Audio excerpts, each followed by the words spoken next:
Senhor Jesus, Senhor, nós te louvamos, te agradecemos, te adoramos. Nós, Senhor, nessa noite abrimos o nosso coração.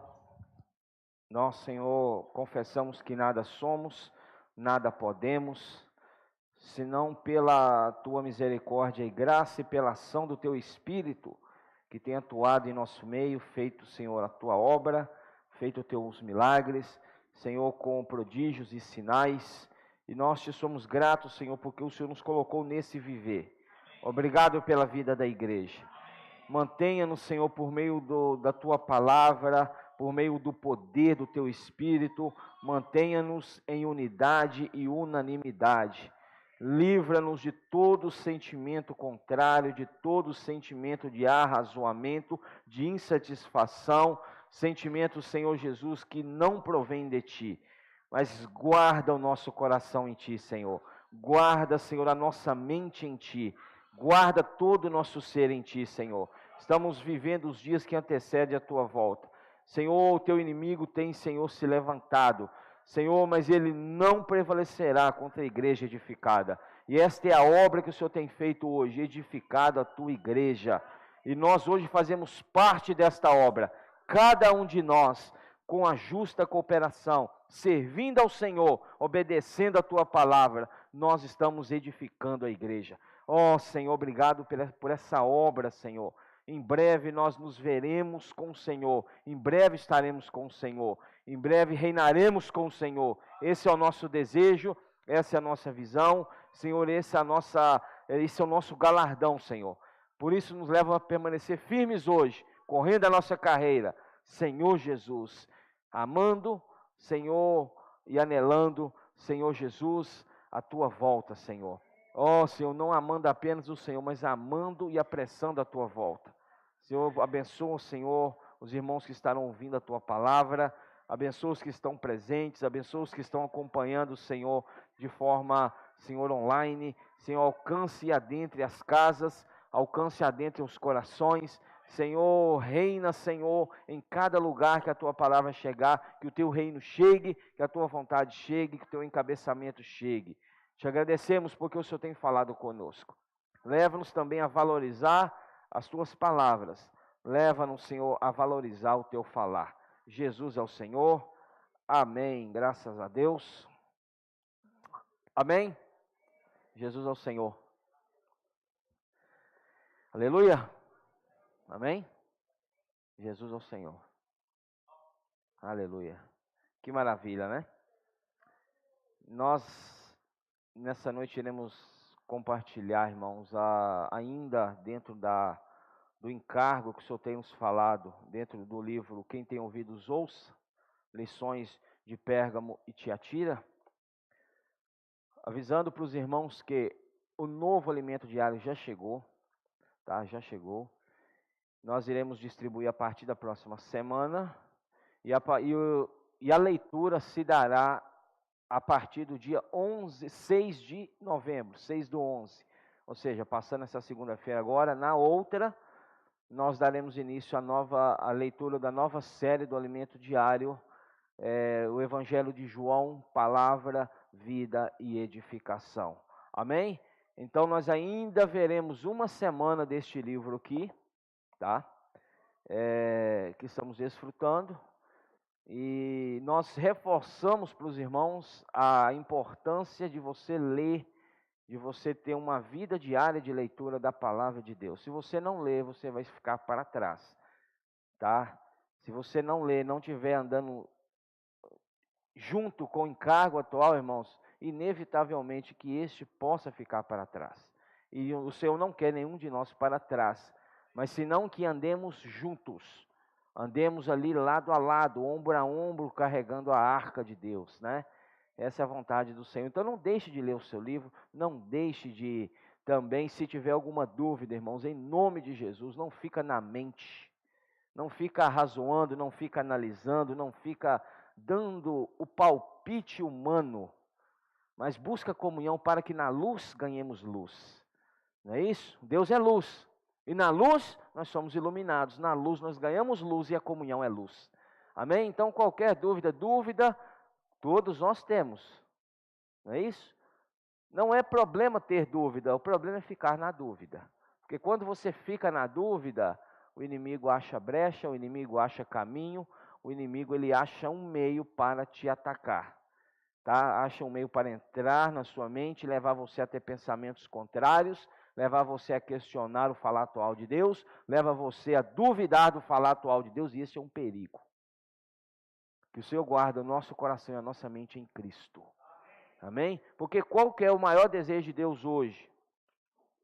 O desejo de Deus hoje, irmãos, é ter uma expressão nessa terra por meio da igreja edificada. É a igreja edificada que irá derrotar Satanás. Não é sua força natural. Não é você pensar que você é forte, que você não cai, que você não erra, que você não peca. Não é nada disso. Porque maldito o homem que confia no homem. Quantas vezes você já ouviu esse versículo e achou que se você confiar no outro, você é maldito? Não é no outro, irmãos. É em você. Sabia disso ou não? Quantas vezes, maldito sou eu confiar no meu esposo. Que falta de visão, né? Maldito sou eu que não posso confiar no meu esposo. Não, o Senhor não está falando isso. Maldito o homem que confia no homem, nele mesmo. Então, se você confia em você mesmo, é um sério risco. Então, seja, não é pela força natural, Zacarias fala que não é por força, nem por poder, mas pelo meu Espírito. Então, irmãos, é tudo pelo Espírito. Amém? Então, seja, toda obra que Deus tem executado é por meio do seu Espírito, mediante a palavra. Essa obra de edificação, então Deus quer ter o quê? Uma expressão clara nessa terra, por meio da igreja edificada, porque é a igreja que irá derrotar Satanás. Amém? Não é você sozinho. Até porque sozinho ninguém faz nada. Sozinho ninguém faz nada, sozinho ninguém vai a lugar algum. Nós precisamos dos irmãos. Nós precisamos de estar na unidade da igreja. E hoje, o que o inimigo tem feito é atacar a unidade. Entendeu? Porque um reino dividido em si mesmo, ele não subsiste. Então, irmãos, que o Senhor mantenha, Mateus capítulo 16, versículo 18. Mateus 16, 18, vamos abrir lá. Mateus capítulo 16, versículo 18.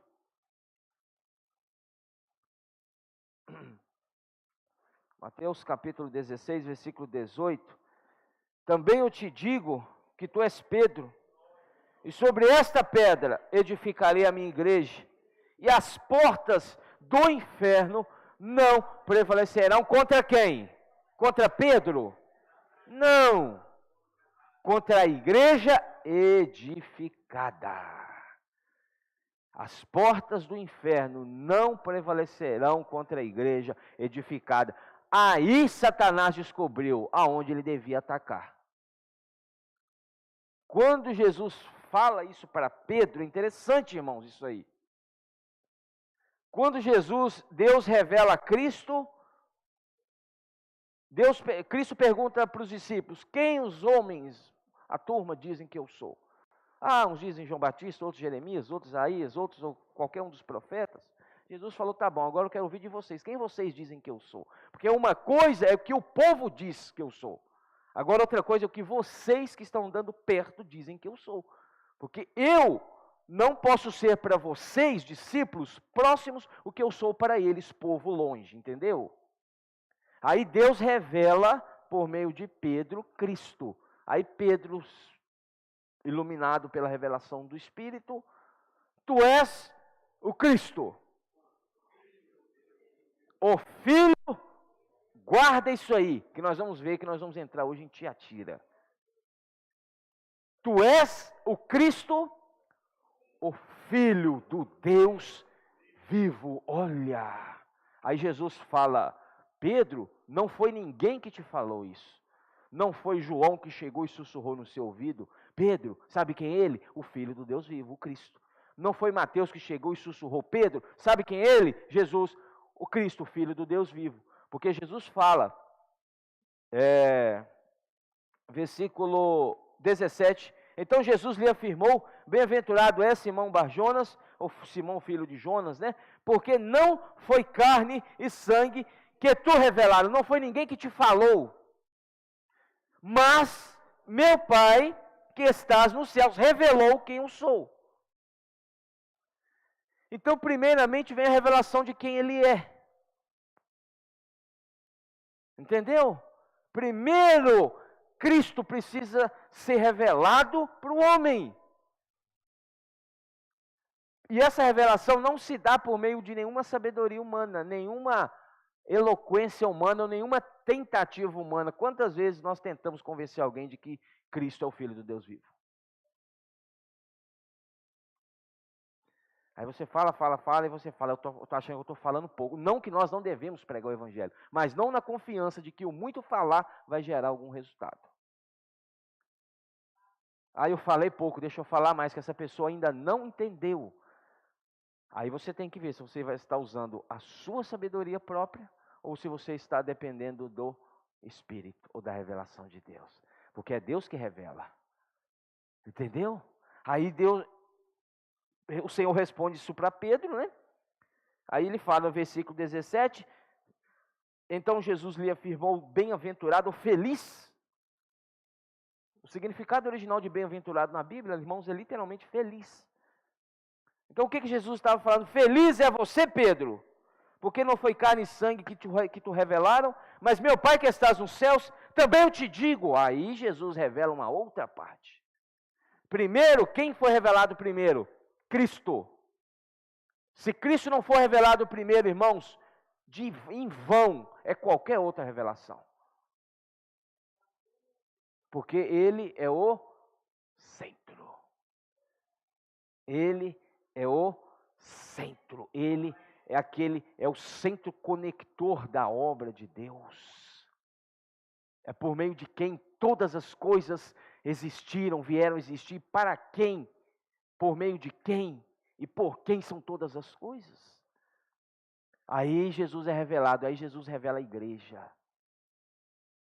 Olha só que maravilhoso. A revelação da igreja se deu em Mateus 16, 18. Também eu te digo que tu és Pedro, vírgula, e sobre esta pedra, ele não estava falando de Pedro, ele estava falando dele mesmo, Jesus, que é a pedra angular, a pedra de esquina, a pedra de remate, pedra que os construtores nela tropeçaram, que são os judeus, né? Pedra que veio a ser rejeitada. Jesus é esta pedra. E ele falou, e esta pedra, e sobre esta pedra edificarei a minha igreja. De quem que é a igreja? De Deus. A igreja não é de homens. A igreja é de quem? Fala com o irmão que está do seu lado, irmão, a igreja é de Deus.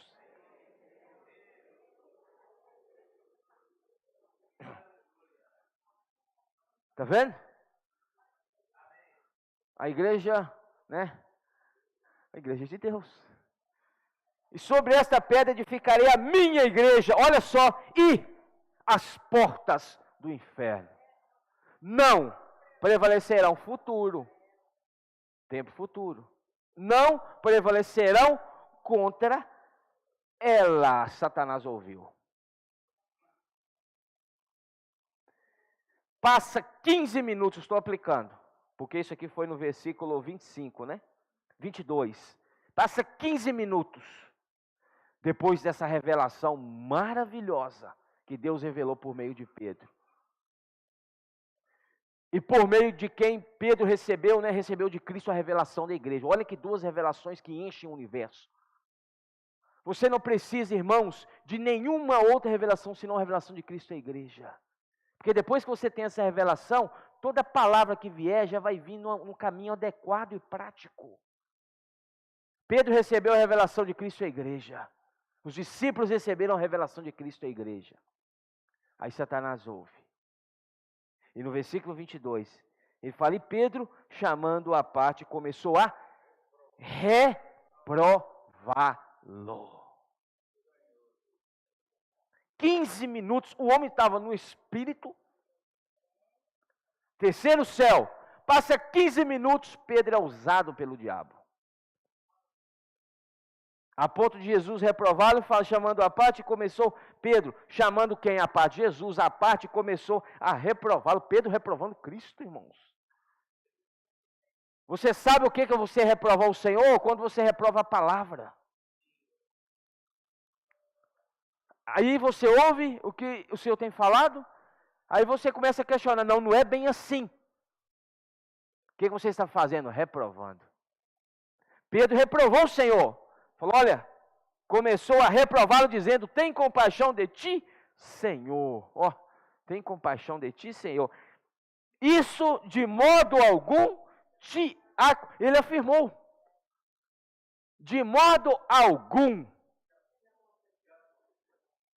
Você vai agora sofrer nas mãos dessa turma aí?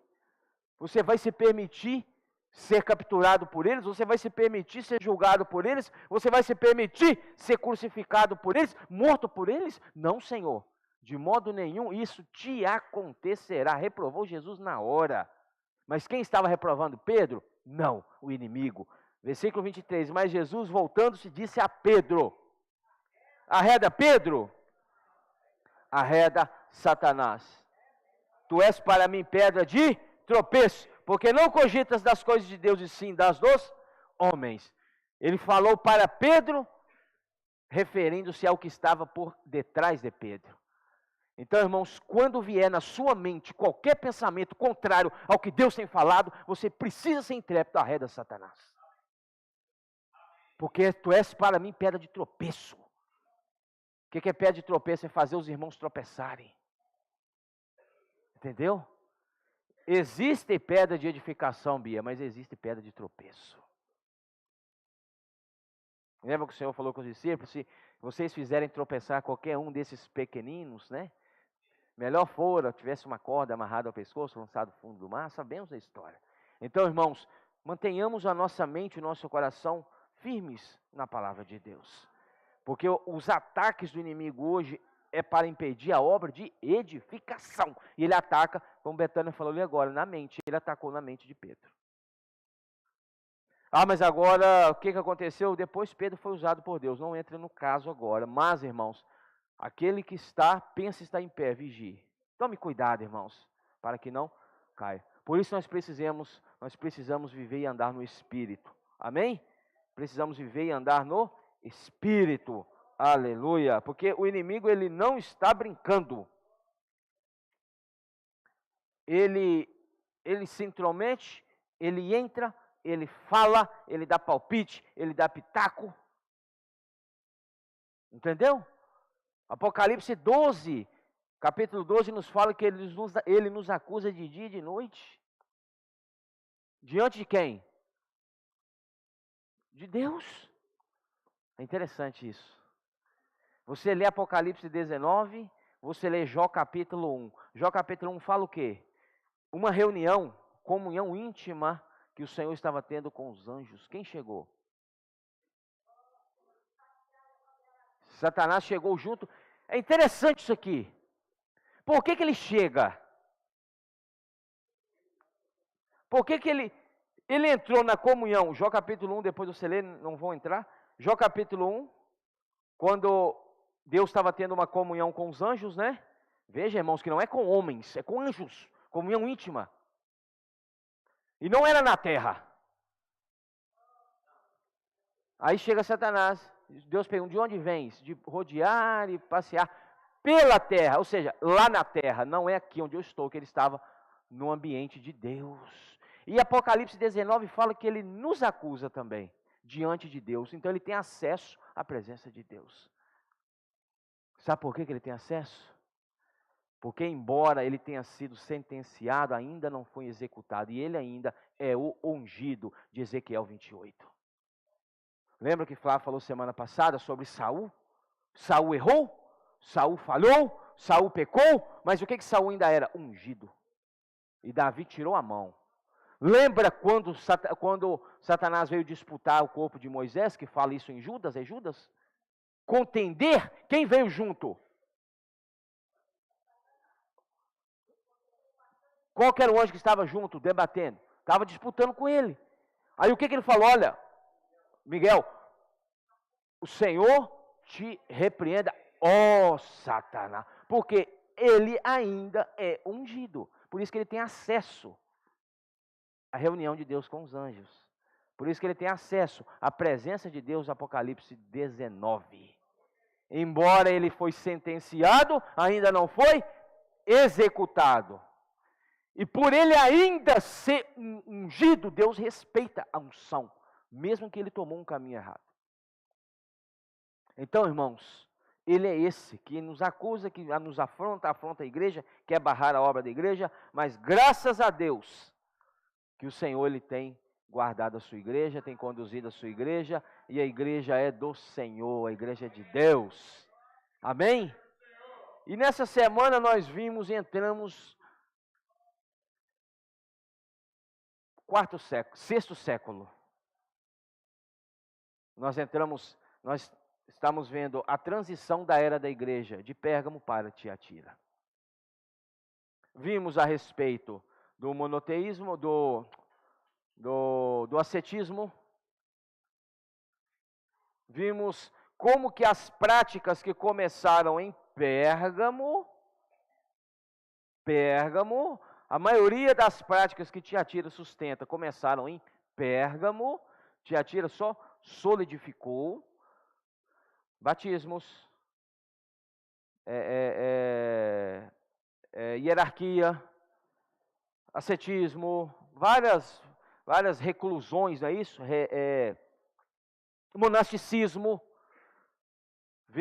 Você leu essa semana quem foi o primeiro, o eremita que fala, né?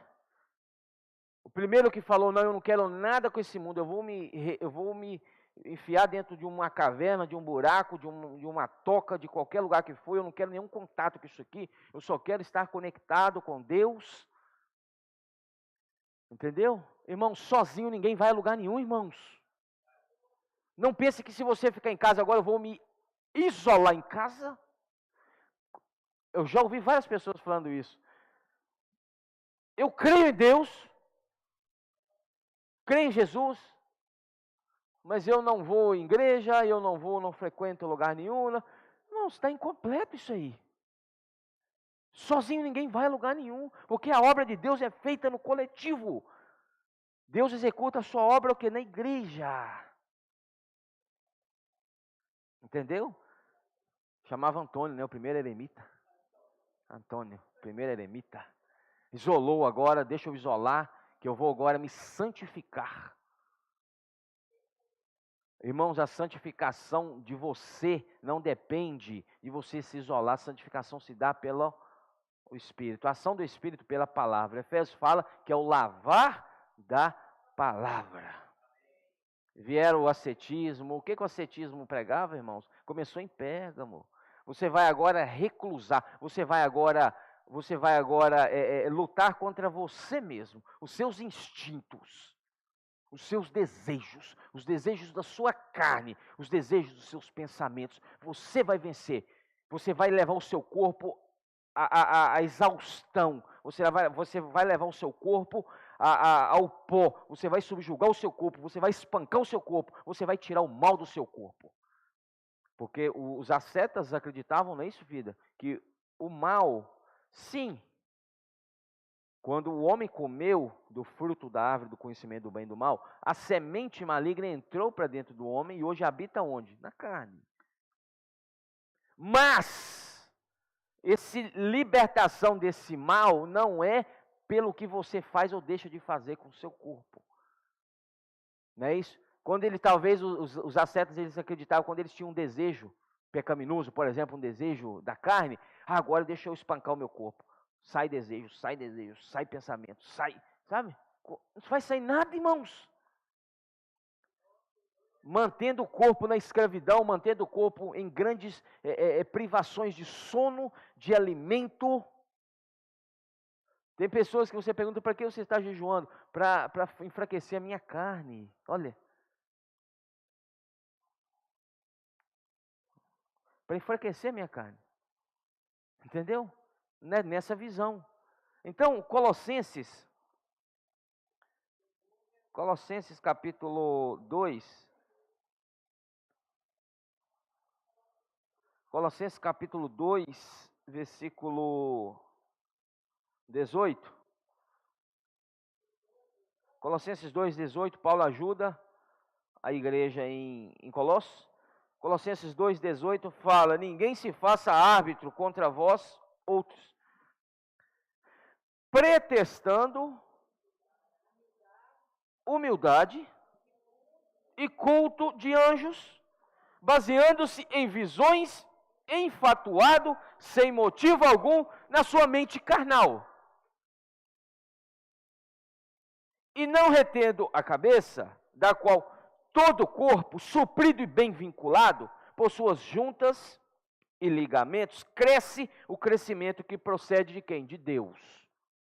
Aí no versículo 20 ele fala: se morrestes com Cristo para os rudimentos do mundo, por quê? Como se vivesseis no mundo, vos sujeitais a ordenanças. Se você já morreu com Cristo, para que você está praticando tal ordenança agora?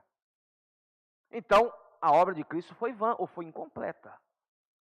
Aí o versículo 21 fala: não manuseis isto, não proves aquilo, não toques aquilo outro, segundo os preceitos e doutrinas dos homens.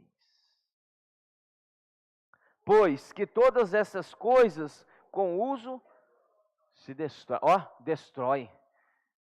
Se destroem. Tais coisas, com efeito, é o ascetismo. Tem aparência de sabedoria. É sábio, né? Medita muito. Tem uma vida de reclusão, tem uma vida aí de os monges, né? Os monastérios são procurados para que as pessoas busquem nele sabedoria. Tem efeito, tem aparência de sabedoria como culto de si mesmo e de falsa humildade, de rigor ascético. Rigor ascético, o ascetismo, né? Todavia, não tem valor algum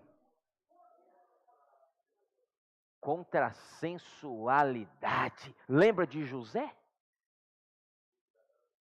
Quem é que lembra da história de José? José, meu irmão, quando foi para o Egito, todos sabem da história, estava onde? Na casa de Potifar. E a mulher de Potifar, chamegando José, enquanto ela só falava, ele resistia. Ele resistia, certo? Mas em um determinado momento, quando ela pôs a mão, José falou: aqui eu não resisto, se eu não sair fora, eu peco. O que José fez? Deixou até a túnica para trás, que ela segurou, né? Quando ela levou a mão, irmãos, ele sai fora, porque se eu ficar, eu caio. É isso aqui que está falando. Você pode pensar que você domina a sua carne, os seus desejos, os seus instintos, mas se colocar a mão, meu irmão, acabou. Por isso que as comunhões entre irmãos que ainda não são casados, orienta-se ao máximo evitar contato. Ficar junto, sozinho, no mesmo ambiente, porque, irmãos, é problema. Não confie na sua carne. Eu sou forte. Não é nada. É isso aqui que Paulo está falando aos Colossenses, entendeu agora? A seta, está dominando, está tentando dominar o corpo, colocando o corpo sobre privações, grandes jejuns, privações de sono. O meu corpo agora é fraco. O poder da minha carne é fraquinho. Eu estou por cima. Aí o que Paulo fala em outras palavras? Deixa uma mulher pôr a mão em você para você ver se você é forte. Entendeu?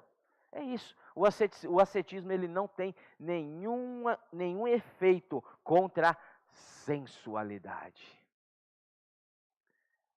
Senhor Jesus, Apocalipse capítulo 2.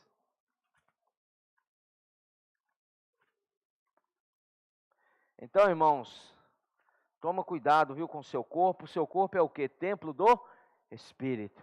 O seu corpo é para a obra de Deus, o seu corpo é para a vontade de Deus. Aí você fica escravizando o corpo, não é isso? Paulo falou que ele dominava, mas para fazer a vontade de Deus, não para fazer a vontade de si próprio. Então cuida do seu corpo, cuida do templo do Espírito, amém? Apocalipse capítulo 2, saímos da igreja em Pérgamo e entramos na igreja em Tiatira. Transição, sexto século. Era, irmãos, já falamos isso, acho que não tem necessidade de falar de novo. São eras da igreja, certo? Eras. Não são uma época cada igreja. As cartas, geograficamente falando, foram escritas para cada igreja mesmo. Éfeso tinha uma igreja que está em Éfeso, manda uma carta, mandou. Igreja que está em Esmirna, escreve a carta e manda para a igreja que está em Esmirna. Sim, era região, era geográfico daquela época, da Ásia Menor. Né? Mas agora, espiritualmente falando, é as eras da igreja. Entendeu? É como uma pessoa em fases de idade diferentes. Nasce um bebezinho ali, depois a criança, depois se torna ali um adolescente, um jovem, um adulto, um idoso. É a mesma pessoa? É, em fases diferentes. Então, quando nós estamos lendo esse livro, é isso que está explicando. Fases da igreja. Entendeu? Por isso que fala, nós saímos de... Aí às vezes você não está nem entendendo, né? Eu nunca tive em Éfeso. Como que fala que nós saímos de Éfeso? Eu nunca tive lá. Nós saímos de Esmirna, nós saímos de Pérgamo. Agora eu vou falar, nós estamos saindo de Pérgamo para estudar aqui e entrando em Tiatira. O que significa Tiatira?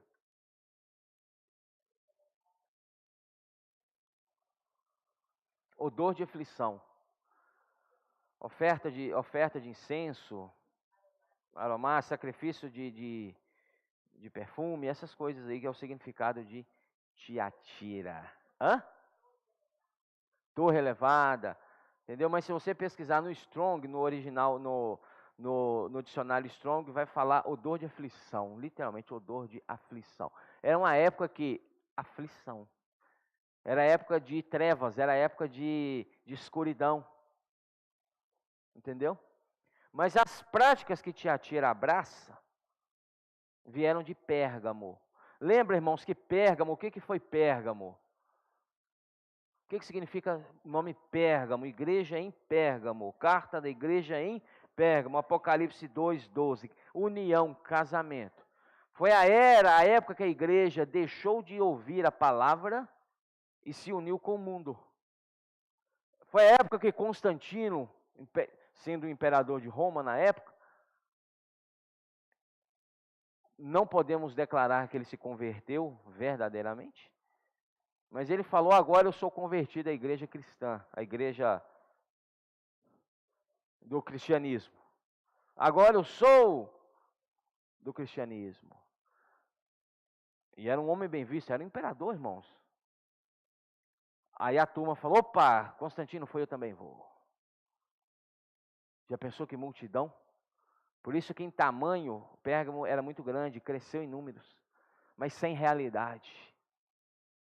Não adianta, irmãos, ter tamanho sem realidade. Lembra daquela figueira que o Senhor foi voltando na beira da estrada? O que ele viu? Uma figueira frondosa, bonita, cheia de...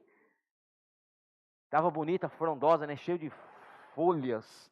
Aí o que o Senhor falou? Ó, se tem folhas, deve ter algum fruto. Foi lá, não achou nada. Então, tamanho não é significado de vida. Que não adianta ser grande e não ter realidade. Entendeu? Então, Pérgamo foi assim. Aí Constantino vê essa brecha, né? E falou: ó, agora nós vamos nos unir, o Império Romano vai se unir à igreja. Nós damos o que vocês querem. O que vocês querem? Deixarem de ser perseguidos, que foram muito perseguidos em Esmirna, certo? Muito perseguidos em Esmirna, foram crucificados, queimados, botados em postes para iluminar as ruas de Roma, jogado para os animais, para as feras devorarem, crucificado, faltou madeira para a cruz, de tanto cristão que foi crucificado na época da igreja em Esmirna. Muita perseguição, muito sofrimento, não podia falar nada a respeito de Deus. Aí o que Constantino falou? Vocês querem agora, o que vocês querem? Deixar de serem perseguidos? Vocês vão deixar de ser perseguidos. Vocês querem agora o quê? Ter um lugar para se reunirem? Vocês terão um lugar com a benécia do Estado. Aí falou a seguinte frase, não, tá? Eu que estou falando, nós somos um com vocês agora. A igreja deixou de ser perseguida, Renê? A igreja deixou de ser martirizada? A igreja deixou de ser afligida. A igreja passou a ter liberdade. Isso foi muito bom, isso foi muito ruim. Porque aí Constantino falou, vocês agora não... Se vocês têm o que vocês querem, agora nós também, Estado, Império Romano, nós vamos querer ter o que nós queremos. Nós queremos o apoio de vocês. Entendeu? Nós queremos que vocês nos apoiem. Aí houve a união, irmãos, igreja e Estado. As práticas que tinham lá fora passou a serem trazidas para dentro. Agora imagina uma reunião como essa, B. Já pensou nisso? Aí veio o ascetismo, veio o gnosticismo, veio várias doutrinas, várias heresias, vieram vários ensinamentos hereges, vieram vários enganos. E o que levou o povo a seguir esse engano? Porque o povo não tinha palavra. Deixou de ser falada a palavra de Deus, a palavra profética. Oséias, eu lembrei agora de Oséias 6. Sabe onde está Oséias?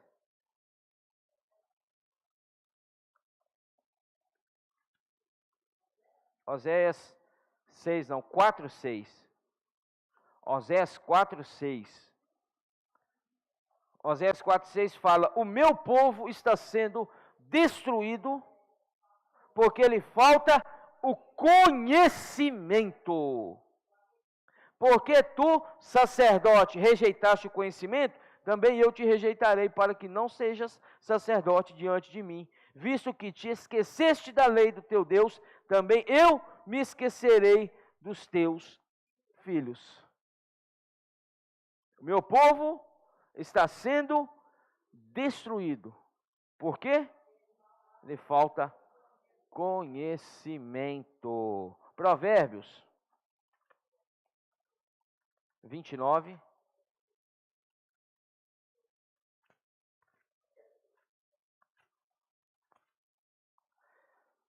Versículo 18. Provérbios 29, 18. O que anda em integridade. Provérbios 29. Não, eu errei, que eu estou lendo o 27, o 28. 29, 18.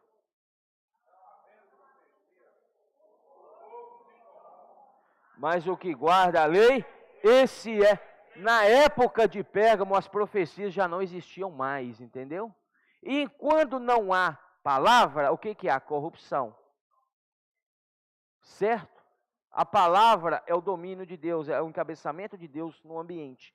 Quando falta palavra, quem entra? O inimigo. Quando há um vazio de palavra, abre brecha para a entrada da ação do inimigo. Aí o que o inimigo achou em Pérgamo? Ação. Não tem palavra, não tem a cobertura do falar de Deus, eu vou entrar e vou fazer o que eu quero. Por isso, irmãos, se nós precisamos atentar para isso. Por isso que nós precisamos saber, irmãos, como que Deus tem falado com nós hoje. Quem Deus tem usado para falar com nós hoje? Certo? Nós precisamos saber disso, está claro. Lembra, Flávio, da passagem em Êxodo? Quando Moisés, quem era Moisés na época? A boca de Deus. Deus sempre vai falar por meio de um homem, irmãos. Sempre vai usar um homem para falar. Até ele mesmo voltar, aí ele falará a sua palavra, mas até lá ele vai usar homem. Né? Como diz TT, a ferramenta, né? As ferramentas. Moisés era a boca de Deus. Moisés sobe para o monte. 40 dias. Se Moisés era a boca de Deus, e Moisés falava por Deus, quando Moisés saiu, quem que saiu? O falar de Deus, certo? Então ficou o lapso, ficou o vácuo de falar, de palavra. Passou um dia, 2 dias, 3 dias, 4 dias, o povo já começou a se incomodar. A ponto de virar para Arão. Arão, está deitado na rede, levanta. Porque Arão, né? Arão, levanta, faz para nós, ou faz-nos um Deus. Porque esse Moisés subiu e sumiu para lá. O que saiu? A palavra saiu. Se Moisés era a boca de Deus, então a palavra, e Moisés falava por Deus, e Moisés era a expressão, né, o falar de Deus para o povo. Quando Moisés sai, Deus não falava mais, a palavra não estava ali. Então quando Moisés saiu, o povo se corrompeu. Fez um bezerro de ouro e ajoelhou e adorou. Oh. O que é isso? Quando não, aqui falou em Provérbios, não havendo profecia, o povo se corrompe. Em outras palavras, não havendo a palavra profética, o povo se corrompe. Certo? Você quer, irmãos, que o inimigo ataque a sua vida? Deixe de desfrutar da palavra para você ver. Deixe de desfrutar da palavra, deixe de invocar o nome do Senhor, deixe de orar para você ver o ataque. E ele não tem pena de ninguém, viu? Ele veio para roubar, matar e destruir. Mas o Senhor veio para que tenhamos vida, e vida em abundância. Aleluia! Apocalipse eu abri, nós não lemos, vamos voltar para ler, né? Apocalipse 2, só vamos ler o versículo 18 e 19, que é o que está na leitura desta semana, amém? Apocalipse 2, 18 e 19. Presta atenção numa coisa aqui, irmãos, também. Em todas as igrejas, Éfeso, Esmirna, Pérgamo, Tiatira, Sardes, Filadélfia e Laodiceia, uma coisa em comum. Em todas elas, ouve-se a palavra ao vencedor. E ouve-se a palavra, quem tem ouvidos, ouça. Então, o que isso nos mostra? Que em todas as eras passadas, houve os seus vencedores. Houveram seus vencedores. E em todas as eras da igreja, se aqueles que receberam permaneceram fiéis, podem ser vencedores, entendeu? Fala, quem tem ouvidos, ouça. Aí o Senhor, aí é com você com Deus, você precisa buscar diante de Deus. Ah, Senhor, mas eu tenho ouvido, aos meus ouvidos aqui. Aí o Senhor fala, tem ouvido, mas não ouve. Tem olho, mas não vê. Irmãos, não é esse ouvido, é espiritual. É buscar diante do Senhor um entendimento espiritual. Falamos isso aqui, visão e revelação. Não é isso? Visão e revelação. A revelação vem depois da visão. Se não tem visão, não tem revelação. Primeiro a visão, depois o Senhor te revela a visão que o Senhor tem mostrado, né? Então, com a igreja em Pérgamo, ele teve as mesmas palavras. Quem tem ouvidos, ouça, ao vencedor. Mas para a igreja em Pérgamo, ele usou um termo a respeito de palavra que saía da minha boca. Por que o Senhor usou isso, Dulce? Porque na era da igreja em Pérgamo, não sei, alguns aqui não estão entendendo o que nós estamos falando, tá? Mas depois nós podemos fazer um estudo bíblico com você e te ajudar a respeito disso. Mas com a igreja em Pérgamo, ele já começa no versículo 12. Estas coisas diz aquele que tem a espada afiada de 2 gumes. Hebreus nos fala que a espada é o quê? A palavra. Que penetra e divide, faz separação entre o que é de Deus e o que não é de Deus. Você só conseguirá perceber qual a vontade de Deus e qual não é a vontade de Deus pela palavra. Porque ela faz separação. Hebreus fala que ela é uma espada de 2 gumes, separa alma de espírito, juntas de medulas, ligamentos, tudo ali. que o Senhor queria mostrar para a igreja em Pérgamo? Eu preciso que já na era de Pérgamo vocês parem com o que vai acontecer lá em Tiatira. Eu preciso que vocês façam separação agora entre o que é meu e que não é meu, entre o que é profano e entre o que é santo, entre o que é do mundo e entre o que é da igreja. Entendeu? O Senhor estava sinalizando para Pérgamo: se vocês usarem a palavra hoje, não vão entrar, não vão cair na era de Tiatira. Porque já vai fazer separação, porque a igreja tinha se unido, lembra que eu falei? Mas a igreja não tinha essa palavra, Dulce, para fazer a separação. Aí continuou o caminho. Aí quando chega em Tiatira, versículo 18 de Apocalipse 2, ao anjo da igreja em Tiatira escreve: estas coisas diz o Filho de Deus, que tem os olhos como chama de fogo, e os pés semelhante ao bronze polido. Conheça as tuas obras, o teu amor, a tua fé, o teu serviço e a tua perseverança, e as tuas últimas obras mais numerosas do que as primeiras. O Senhor conhece tudo.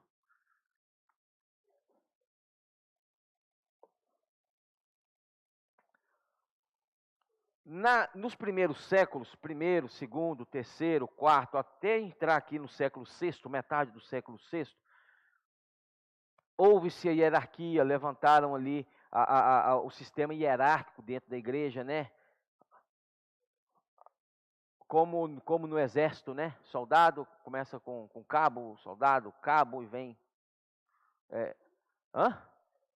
Os recrutas, né? Tem vários, até chegar a patente maior. Nessa época, irmãos, o homem, ele tentava com sua mente entender a respeito de Deus. Porque quando se não tem palavra, vamos debater, entendeu? O que eu penso contra o que você pensa, contra o que você pensa, contra o que você pensa. E nessa época surgiram os concílios, que em outras palavras são debates. Primeiro concílio, ano de 321, concílio de Nicéia. Você já leu sobre isso. O concílio de Nicéia, a divindade de Jesus foi posta em debate. Reuniram-se vários homens ali, Aí uma turma, eu acredito e eu creio que Jesus, embora sendo homem, era filho de Deus, a divindade. Jesus, Deus, filho de Deus, Jesus, Deus. Aí outros, não, eu não acredito muito bem nisso aí não. Eram os concílios, os debates. Depois, o ano de 381, em Constantinopla, no Oriente, Constantinopla teve o concílio de Constantinopla, que debateu a humanidade de Jesus. Será que Jesus era homem mesmo? Eu não acredito. Aí o outro fala, não, homem não. Ele era um espírito, ele era um fantasma, ele era qualquer coisa, menos sentir o que nós sentimos. Aqui, não tem como Jesus ter sido homem. Aí outros já defendiam a humanidade, entendeu? Jesus sim é filho de Deus, mas ele é homem, ele foi homem. A humanidade de Jesus foi debatida. Depois, no ano de 451, o concílio de Calcedônia, a pessoa teantrópica de Jesus foi debatida também. Então o que acontece? Os debates sobre Jesus com a mente humana, Emília. Irmãos, fuja de debate. Fuja de debate, é ou não é? Irmãos, fuja disso. Volte seu espírito. Entendeu? Lembra quando estudamos o livro de Jó? Faltou ainda 2 capítulos para nós concluirmos. Eu não esqueci, irmãos. Em tempo nós vamos concluí-lo. Lembra os debates dos amigos de Jó? Jó e os amigos, quase o livro inteiro de debate. Quem estava certo, quem estava errado, quem estava certo. Irmãos, o que é isso? Fuja de debate. Fuja de debate. Entendeu? Vê o exemplo do Senhor. O que acontecia? Quando começava um debate, Jesus virava as costas e Entendeu? Fuja de debate, irmão. Seja ele qual for. Entendeu? Que gera contenda, gera divisão, gera várias coisas, né? Então, versículo 18. Ao anjo da igreja em Tiatira escreve. Tiatira significa odor de aflição. Estas coisas diz quem? O Filho de quem? De Deus. Quem é Jesus? Filho de Deus. Jesus, você precisa entender uma coisa, Jesus é o Filho de Deus. 100% Deus, mas 100% homem. Com a sua mente você não vai entender isso e nem tente. Nem tente. 100% Deus e 100% homem. Mas aqui, por que o Senhor frisa isso aqui? Porque eles estavam levando Jesus para uma outra filiação. Entendeu? Abra comigo 1 João. Volta um pouquinho para trás. 4. Capítulo 4. Versículo 13 a 15. 1 João 4, 13 a 15. Nisto conhecemos que permanecemos nele, e ele em nós, em que nos deu do seu Espírito, e nós temos visto e testemunhamos que o Pai enviou o seu Filho como Salvador do mundo. Aquele que confessar, que Jesus é o Filho de Deus,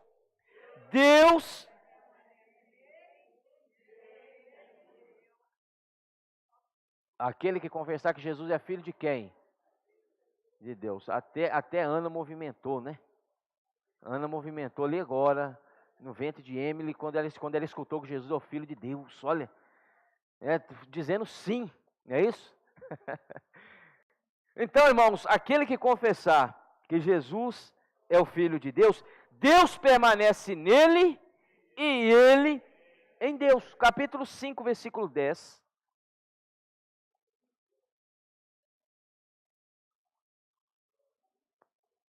Versículo 9, 5, 9 e 10. Se admitirmos o testemunho dos homens, o testemunho de Deus é maior. Ora, este é o testemunho de Deus que ele dá acerca do seu Filho. Aquele que crê no Filho de Deus tem em si o testemunho. Aquele que não dá crédito a Deus o faz mentiroso, porque não crê no testemunho que Deus dá acerca do seu Filho. Aquele que crê no Filho de Deus. Versículo 12 e 13. Aquele que tem o Filho tem a vida. Aquele que não tem o Filho de Deus, versículo 13, estas coisas vos escrevi a fim de saberdes que tendes a vida eterna, a vós outros que credes em o nome do Filho de Deus. O versículo 20. Também sabemos que o Filho de Deus é vindo e nos tem dado o verdadeiro.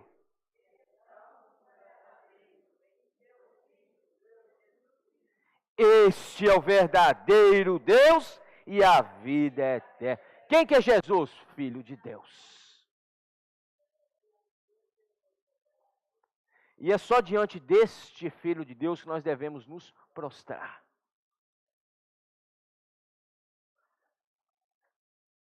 Em nenhum, irmãos, diante de nenhum outro ser ou nenhuma outra pessoa você deve se prostrar, senão diante do Filho de Deus. Apocalipse 19, versículo 10. Versículo 9, Apocalipse 19, 9. Então, me falou o anjo. Quem aqui que estava dizendo isso aqui? João, o apóstolo João. Então me falou o anjo, escreve: bem-aventurados aqueles que são chamados à ceia das bodas do Cordeiro. E acrescentou, são essas as verdadeiras palavras.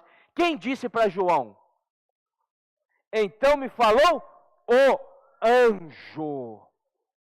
Não era qualquer ser, era o anjo. Aí João viu o anjo, falou, opa. Lembra, irmãos, que João, quando escreveu o Apocalipse, já era o João maduro, viu? Não era o João imaturo lá dos evangelhos. Versículo 10. Prostrei-me ante os seus pés. O que é ante? Na frente. João viu o anjo, ajoelhou. Aí o anjo disse para João, Prostrei-me ante os seus pés para adorá-lo. Ele, porém, me disse: vê, não faça isso. Sou conservo teu e dos teus irmãos que mantêm o testemunho de Jesus. Adora a Deus, pois o testemunho de Jesus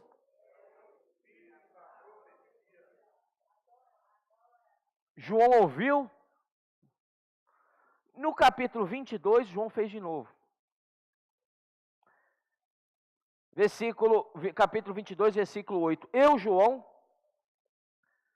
sou quem ouviu e viu estas coisas.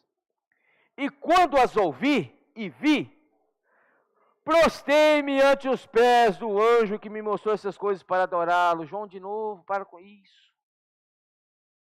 Então ele me disse: vê, não faças isso. Eu sou conservo teu, dos teus irmãos, os profetas, e dos que guardam as palavras deste livro. Adora a Deus. Então você só deve se prostrar diante do Filho de Deus, a Deus. Entendeu? Agora o anjo, se fosse qualquer um de nós, meu irmão, ver um anjo. Lembra Maria no túmulo? Quem estava? 2 anjos, um na cabeceira e um aos pés de onde Jesus foi colocado. Quando Maria chega, falou para vocês: faz favor, cadê o meu Senhor? Ela não queria papo com eles não, irmãos. Cadê onde vocês colocaram? Ela não queria saber se era Gabriel, se era Miguel, se era qualquer outro arcanjo que tem.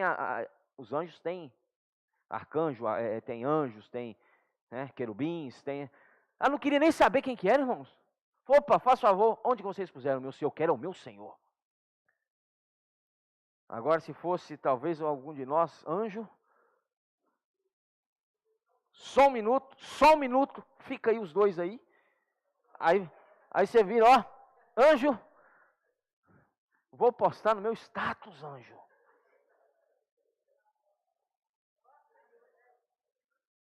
Certo? Não mexa, mas anjo é espírito, né? Ela viu. Será que ia aparecer na foto? Aí eu me embaralhei você agora. Jesus é o Senhor? Amém? Mas se fosse qualquer um de nós, calma que nós vamos tirar uma selfie. Quem é você? Vou te marcar. Qual o seu arroba? Vou te marcar lá. Entendeu, irmãos? Adora a Deus. Volta para Apocalipse que eu tenho que terminar, irmãos. Senão eu não termino. Senhor Jesus. Apocalipse. Já estamos em Apocalipse, né? Apocalipse não é volta. Volta às folhas. Apocalipse 2, versículo 18. Então estas coisas diz quem? O Filho de Deus. Então quem que tem a primazia? Filho de Deus. Em qualquer lugar, irmãos, que você chega, que o nome de Jesus não está em alto, não está acima, não está sobre, irmãos, tem alguma coisa errada. Porque Colossenses, quando Paulo escreve aos Colossenses, o que Paulo fala? Este é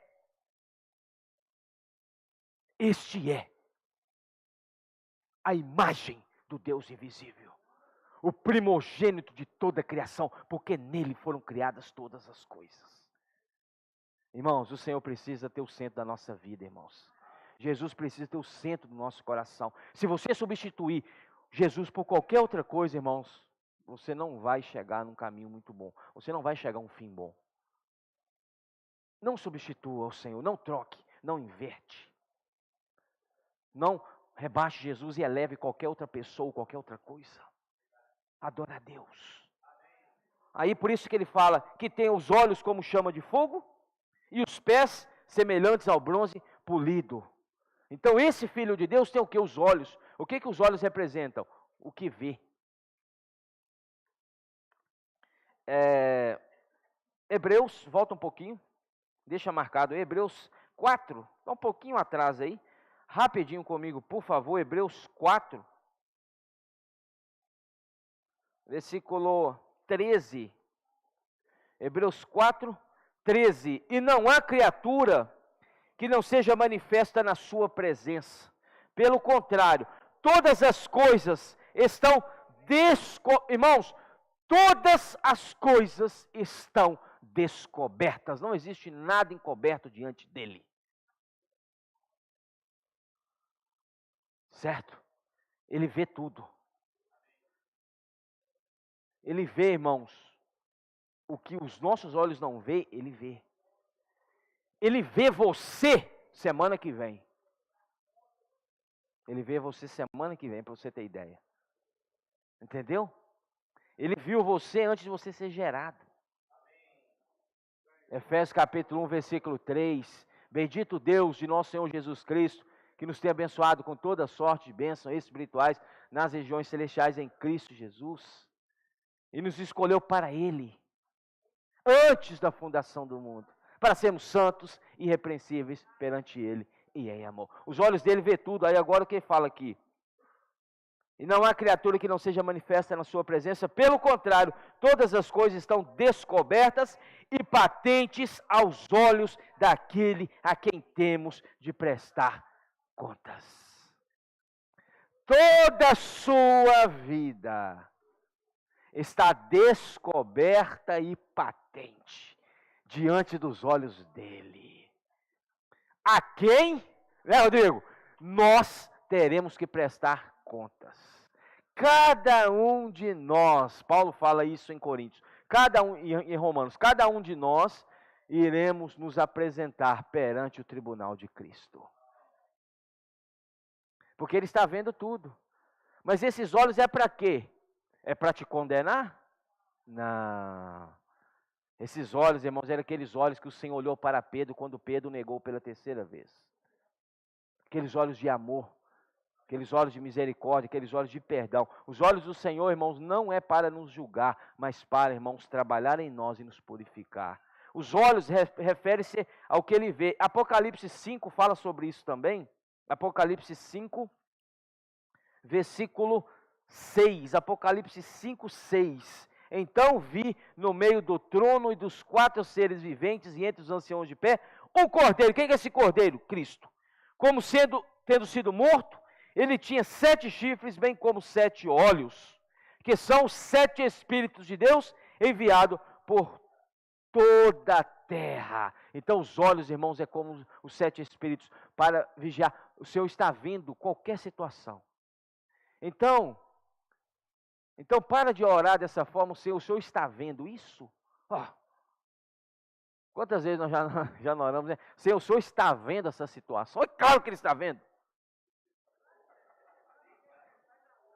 Quem já orou assim? Senhor, o Senhor está vendo a minha situação? É claro que Ele está vendo, os olhos dele estão em todo lugar. Então não pergunte essas coisas para Deus, irmãos, por favor. Senhor, o Senhor está vendo? É claro que Ele está vendo.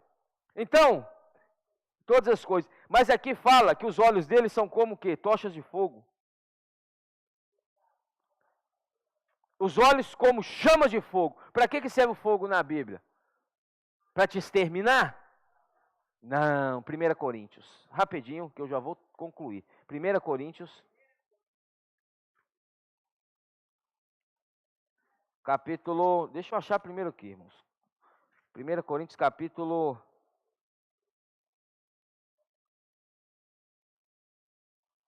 3:11. 1 Coríntios 3:11 fala, porque ninguém pode lançar outro fundamento além do que foi posto, o qual é Jesus Cristo. Quem que é o fundamento? Jesus Cristo. Então, filha, ninguém pode lançar outro fundamento. Lembra de Mateus 16:18? E sobre esta pedra edificaria a minha igreja, é isso aqui. O fundamento Cristo.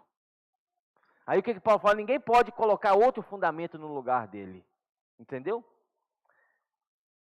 Contudo, se o que alguém edificar sobre o fundamento é ouro, prata, pedras preciosas, madeira, feno e palha, manifesta se tornará obra de cada um, pois o dia a demonstrará. Porque está sendo revelada pelo fogo. Continua comigo, por favor. E qual?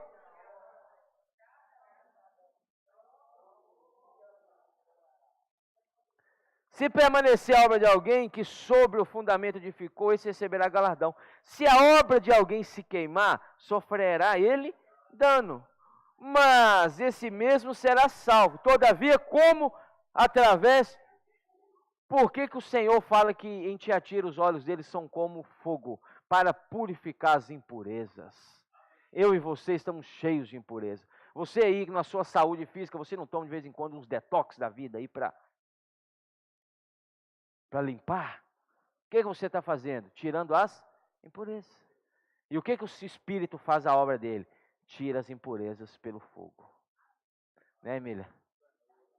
Hã? E haja fogo, né?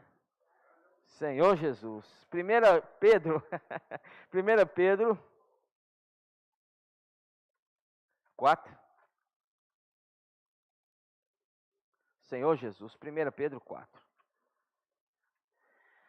Senhor Jesus, 4:12. 1 Pedro 4:12. Amados, não estranheis o fogo. Os irmãos já estão familiarizados com esse versículo. Não estranheis o fogo ardente que surge no meio de vós, destinado a provar-vos, como se alguma coisa extraordinária vos estivesse acontecendo. Pelo contrário, alegrai-vos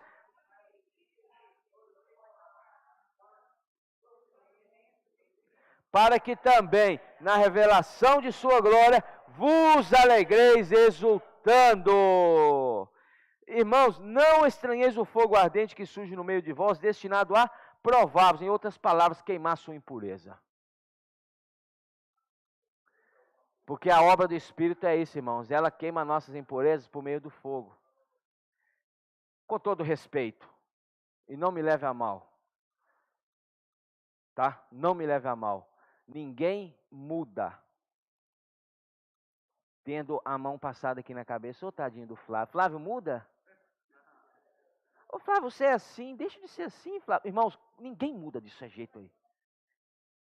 Pode inverter, né? Você está entendendo o que eu estou falando? Então o Senhor não vai passar a mão na minha, na sua cabeça, ô coitadinho.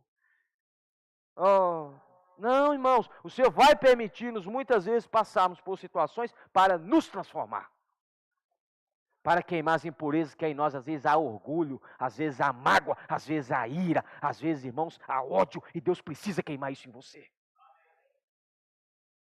E Ele só queima por meio do fogo. Falar amém é difícil, né? Não é isso? Fala um amém. Que tal você falar um amém? Aleluia! Amém. Senhor Jesus, então não estranhe, o fogo é para purificar mesmo. E terminando, irmãos, fala que o pé dele é polido, como de bronze, né? Apocalipse 2, ao final do versículo 18, e os pés semelhantes ao de bronze polido. Não vamos entrar por causa do tempo, já estourei o tempo, de novo. Os pés, o bronze, o que o bronze representa? Desde o Antigo Testamento, o julgamento. Lembra quando o holocausto era oferecido no altar? O que tinha lá no altar? O altar de bronze, a bacia de bronze. O bronze representa o julgamento, não é isso? Por que Jesus foi erguido na haste de bronze, como a coroa, como a serpente de bronze? Julgamento, entendeu? Então, o bronze, irmãos, refere-se ao julgamento que Cristo passou. Pé representa atitudes. Os seus pés como de bronze, ou seja, toda a atitude do Senhor, toda a sua obra, toda a sua vida foi provada e aprovada por Deus. O andar dele foi provado e aprovado. Ele recebeu a aprovação quando ele ressuscitou ao terceiro dia.